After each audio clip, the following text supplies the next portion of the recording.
매일 성경 묵상을 돕는 해설 가이드입니다. 안녕하세요, 묵상 코치입니다. 함께 읽고 나눌 말씀은 출애굽기 19장 14절에서 25절까지 말씀입니다. 먼저 14절에서 15절 읽겠습니다. 모세가 산에서 내려와 백성에게 이르러 백성을 성결하게 하니 그들이 자기 옷을 빨더라.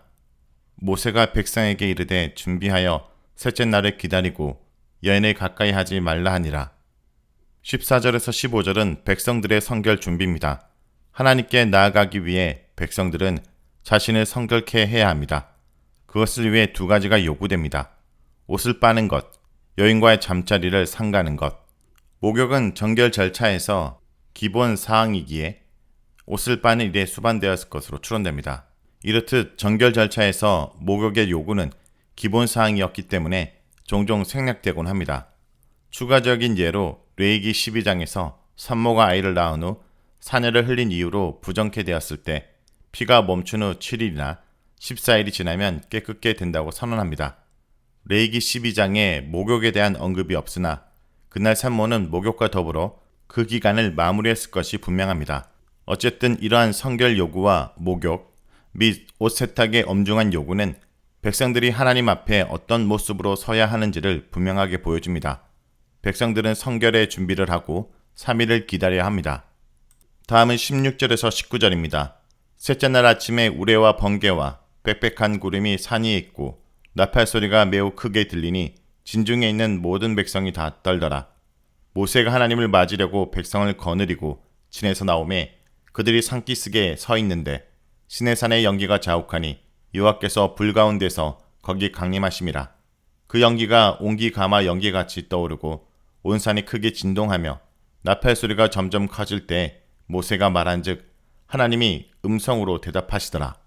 16절에서 19절은 하나님을 맞는 백성들을 말합니다. 셋째 날 아침 하나님께서는 시내산 꼭대기에서 자신의 장엄한 영광을 드러내기 시작합니다. 16절과 18절은 하나님께서 임재하실 때 동반되는 여러 가지 현상들을 묘사하고 있습니다. 그것은 우레와 번개와 짙은 구름, 그리고 나팔 소리입니다. 구름은 자욱한 연기와 같으며 구름 속에서 신적인 불이 발하고 있습니다. 이와 같은 것들은 전형적인 하나님의 임재의 초자연적 현상입니다. 이 외에도 강체, 진동, 바람, 나팔 소리와 같은 현상이 동반되기도 합니다. 존재를 느끼게 하는 이런 압도적인 초자연적 현상 앞에 백성들은 산에 가까이 가기는커녕 각자의 텐트에 머물며 두려움을 떨었습니다. 그러나 모세는 두려움에 사로잡힌 백성들을 진에서 이끌고 나온 뒤 그들을 산기슭에 집결시켰습니다. 18절에 묘사된 시내산의 모습은 하산을 연상케 합니다. 이로 인해 시내산이 하산이었을 것으로 보고 그 위치를 추적하는 사람들도 있습니다. 참고로 현재 시내산이 어딘지에 대한 의견은 분분합니다. 최근 몇 년 사이에 사우디아라비아에 라우즈산이 부각되고 있지만 전문가들은 그런 주장의 왜곡과 가장, 오류를 지적하면서 라우즈산이 시내산일 가능성은 희박하다고 말합니다. 사실 하나님께서 모세의 무덤과 더불어 시내산의 위치를 감추셨기 때문에 위치 논쟁은 무의미하다고 볼 수 있습니다. 연기와 불은 하나님의 현년의 전형적인 현상입니다. 옹기 가마의 연기는 하산의 이미지와는 거리가 멉니다. 불같은 용암이 위로 솟구치며 연기를 뿜어내는 하산과 달리 옹기 가마는 불이 아래에서 맹렬히 불고 연기가 위로 빠져나가기 때문입니다. 이것은 하산과 정반대로 연기 구름 속에서 불이 아래로 뿜어져 나오는 현상을 묘사하고 있습니다. 불기둥은 위에서 아래로 세차게 쏟아지듯 내려옵니다. 나팔 소리가 점점 커지면서 하나님께서는 신적인 소리를 발하여 모세와 백성에게 말씀하셨습니다. 이와 같은 장면은 사도행전 2장의 오순절 성령 강림 현상과 매우 유사합니다. 그날 하늘로부터 급하고 강한 바람 같은 소리가 온 집을 채웠고 혀처럼 갈라지는 강력한 불이 그들에게 내려왔습니다. 동일한 하나님의 강림 현상인 것입니다. 다음은 20절에서 25절 읽겠습니다.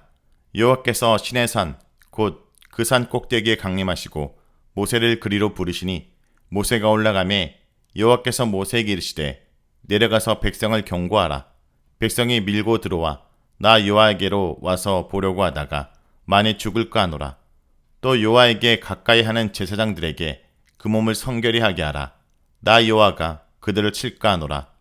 모세가 여호와께 아뢰되 주께서 우리에게 명령하여 이르시기를 산 주위에 경계를 세워 산을 거룩하게 하라 하셨사온즉 백성이 시내 산에 오르지 못하리이다.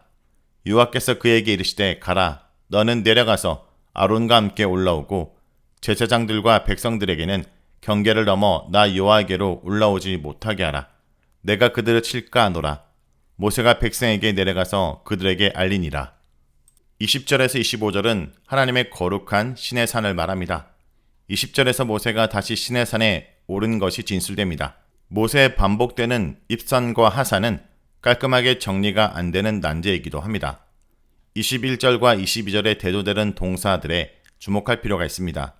먼저 밀고 올라오다와 칠까 하노라. 이 둘은 어떤 것을 무단 침범하여 파손하는 행위를 가리킵니다.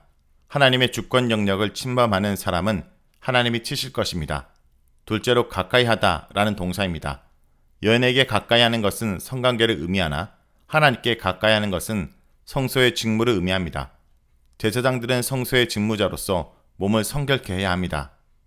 앞서 12절에서 13절에 경계를 침범한 사람들을 백성들이 사형에 처하도록 명령하십니다. 그러나 22절과 24절에서는 하나님이 직접 그 사람을 치신다고 말씀하십니다. 이 둘은 양립될 수 없는 것이 아니라 조화를 이룬다고 볼 수 있습니다.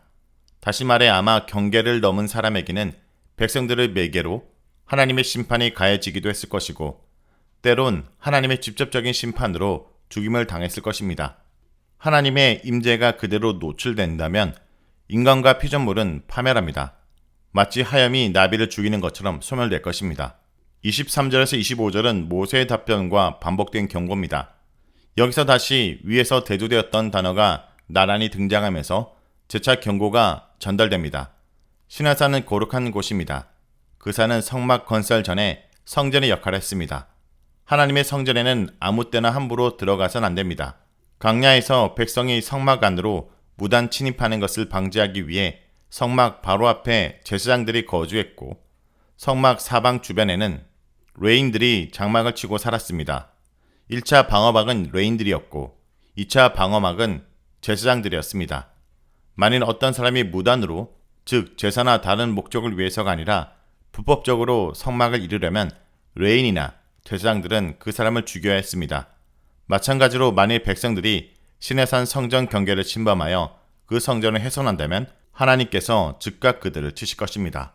자, 여기까지가 출애굽기 19장 14절에서 25절까지 말씀입니다. 오늘 말씀을 통해 우리는 무엇을 묵상하고 적용해야 할까요? 하나님은 온 세상의 주인으로 이스라엘을 특별한 소유로 삼으셨습니다. 온 우주의 창조주이신 하나님이 이스라엘을 택하여 오직 하나님 말을 섬기며 그 뜻을 수행하는 거룩한 백성이 되게 하시고 만민이 복을 받도록 제사장직을 맡게 하신 것은 은혜 중의 은혜입니다. 하나님의 소유라는 특권은 제사장 나라와 거룩한 백성이라는 성교적 의무와도 연결되어 있습니다. 주님이 오늘날 우리를 주님의 몸된 교회로 부르신 목적도 주님의 아름다운 덕을 선포하는 복음의 제사장 직분을 감당하도록 하기 위함입니다. 성도 여러분, 오늘도 주님이 주신 특권에 감사할 뿐 아니라 함께 받은 사명도 잘 감당하는 하루가 되길 간절히 기도드립니다.